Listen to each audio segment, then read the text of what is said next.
Hey friends, today I'm going to share with you how to predict future housing prices as well as where these new houses will be. So stay tuned because this is an interesting topic, and towards the end of this video, I'll be showing you some of the locations that will be newly selling this year together with their estimated prices.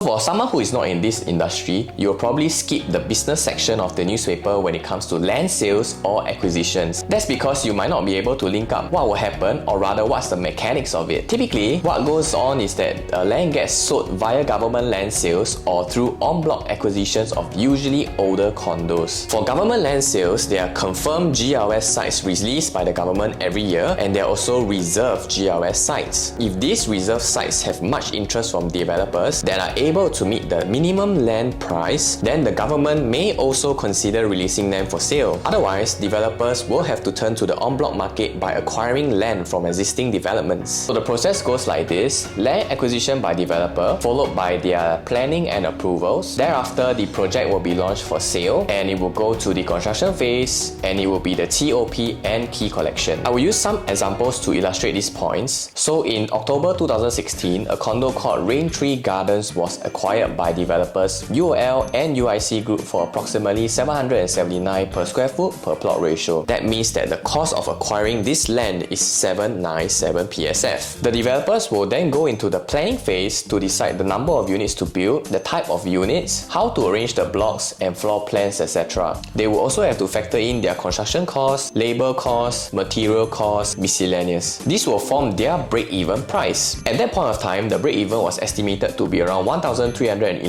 PSF, and that means to earn profit, they have to sell a certain percentage above this break-even price. After this planning phase, they would have to launch and sell their units. For this condo, they launched their development called The Trevor on opening day, August 2018, at around 1,550 per square foot to 1,600 per square foot. As of now, the transactions in November 2021 were averagely almost 1,800 per square foot, and some even hitting the 1,900 per square foot mark. They are already fully sold, and barring any further delays, expected to TOP or collect the keys by this year. Okay, by the way, TOP means Temporary Occupation Permit, whereby construction is almost done and you can start to collect your keys and move into the new house, and usually you can enjoy a defect warranty period from the developer as well. For another example, I will use a government land sales GLS. This time, another nearby land plot sold in July 2017 at $1,110.10 per square foot per plot ratio. It was a hotly contested land site with 15 bids, and the top 5 bids coming above 1,000 per square foot per plot ratio. So imagine how tight the fight was for this piece of land.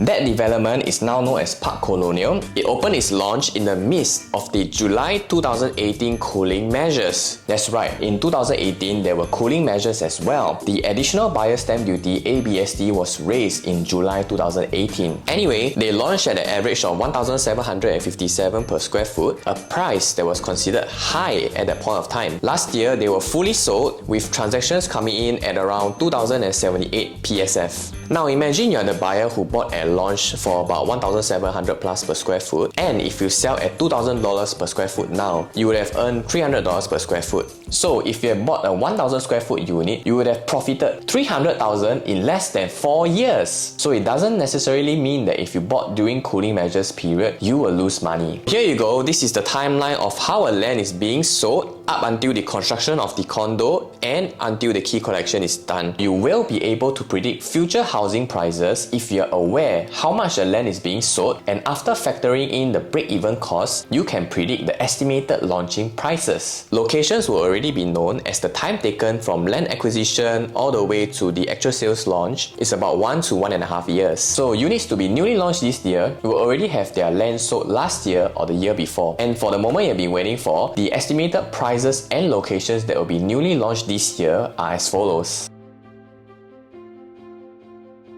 Take note that this is not the final list yet, as we are still pending some news from developer side, and if you need more information or advice with regards to this, please feel free to contact us. Now, what are the learning points from here? Firstly, land price generally gets more expensive in the long run, so land costs will typically increase. So what does this mean, right? In future, typically you pay a higher price for the same unit size, or for the same price, you'll be getting a smaller unit. This is just one of the reasons why people buy property property earlier. I might do another video to explain why people bite the bullet and buy property early or while they're young. Secondly, you will know where these new units are going to be launched. That's important because if you're interested in a particular location with or without new launches, that will be easier for you to make a decision now on what to buy in the area. Thirdly, cooling measures may not be the sole determinant in you profiting or losing money in property. Why do I say so? It doesn't mean that in a down market, all properties lose money. And similarly, in an up market, not all properties make money as well. The key is to know what are your objectives and getting the right products to achieve your goals. Lastly, for new launches, there's a higher tendency to make profit because developers tend to increase the prices towards the end part of the sales cycle. So the question now is, in this market where there's a shortage of units and prices have increased, are there units still worth buying? I will do another video to explain this. So stay tuned, do support us. It's taken our team a lot of time and effort to prepare this content just for you. Hit the like and subscribe button and I'll see you in the next video.